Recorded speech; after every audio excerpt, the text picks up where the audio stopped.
Hello friends. Hi, this is Siddharth from Quytech. Lately I've been getting a lot of inquiries about Metaverse and people are asking what is Metaverse. The whole concept has been in vogue, in trend since Facebook had decided to launch and other big companies have decided to launch their own Metaverses. So the important part is what is Metaverse.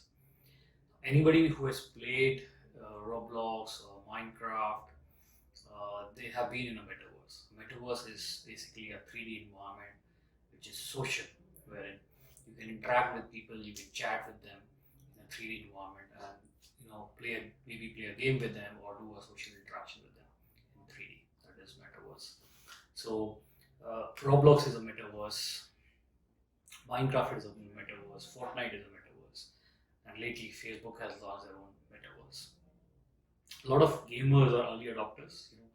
People who are in their teens, they are Roblox, Minecraft, they're playing Fortnite. They're actually interacting in 3D space with their social friends. So they have a social community within that metaverse. Now, with the pandemic, the whole trend has accelerated, wherein most of the adoption of these games has increased, and people are interacting more socially. So there are a few important aspects to a metaverse that we need to consider. Considering the fact that the whole social element has been on Facebook, Instagram, and WhatsApp, it's basically an area where people interact with each other. Now, in the gaming world, when you're playing with a game, you have multiple players who have their own avatars and who have their own way of playing and interacting. So there are few. I mean, if you compare it with the social networks of the current social networks that we have, like Facebook and Instagram, there are few things that are important and comparable. So, like if you take an example of the display picture for, let's say, Facebook, we have a parallel in Metaverse, which is an avatar. So, avatar is the most important part for a user in the Metaverse. So, avatar is what they choose to be in the Metaverse. So, you can have an avatar which is maybe a astronaut. You can have an avatar which is basically a wrestler. You can change your hair, you can change your dress, you can basically become what you want to be in the metaverse. Anybody who has seen Ready Player One must have known that how that metaverse interaction and virtual reality interaction works. So basically, Avatar is a new display pic in the metaverse, and the whole creator economy has changed. Now in the metaverse, like in a particular game or a gaming scenario, you can create content. So content creators can create their own games, they can create their own content which the other players can interact with. So you go to Roblox, you can create your own game, you can invite other players, you can create your own environment in a game, and you can invite your friends to play with you. Similarly, the case with Minecraft. So that is how the user generated content is being created. It's very different from what Facebook and Instagram used to do, where you basically post real pictures of yourself, what you're doing, what you're eating, where you're traveling, to something that you're creating, and then you want to interact. Now, in the metaverse, this concept can be taken to a very very different level, where you can recreate your own environment. Let's say you can recreate your own house, you can recreate your own school, office, clubhouse, or maybe you can have your own clubhouse created in the metaverse and have your friends come over for an interaction or a discussion. Similarly, I mean, there are tools now where you can actually scan your environment in 3D. So there are different tools and apps where you can scan your home, maybe a bar, and bring it into metaverse, and then you can have a party along with your friends. That's the power of metaverse to create social interaction. And also, with the advent of the pandemic, we have seen that a lot of people have shifted to Zoom and other such video calls.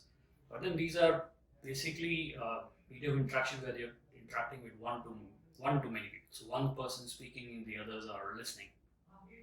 Whereas, let's say if you do a social interaction, let's say we throw a party for 50 people, then it's not it's not like a conference scenario where one person is speaking and the others are listening, whereas it's a multiple smaller interactions that we see. So you find, let's say you throw a party of 50 people, you have 4 or 5 people in groups.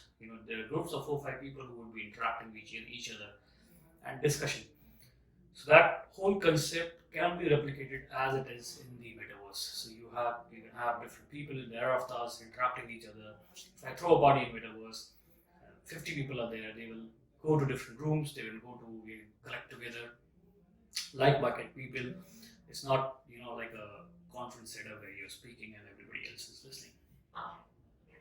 So there are different trends that have come up with metaverse. So a lot of NFT and blockchain work has uh, has been getting trend along with metaverse. So anything that you create in metaverse can be put up as NFT, and it has a value attached to it.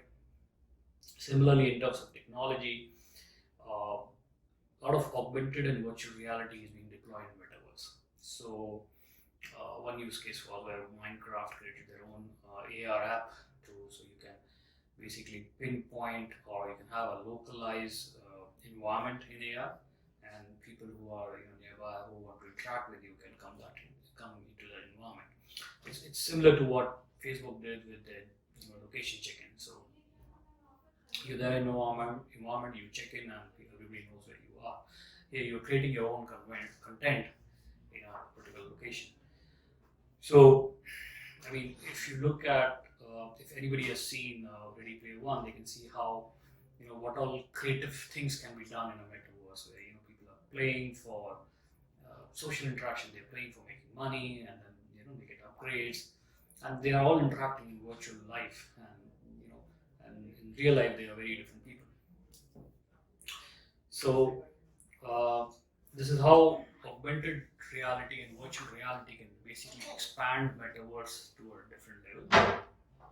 You can have the whole world in 3D, and then have people interact in 3D in that particular 3D world. You can have whole e-commerce. So let's say you have a storefront in the metaverse, and people are basically going to the shop where you actually see real life video or content from the store.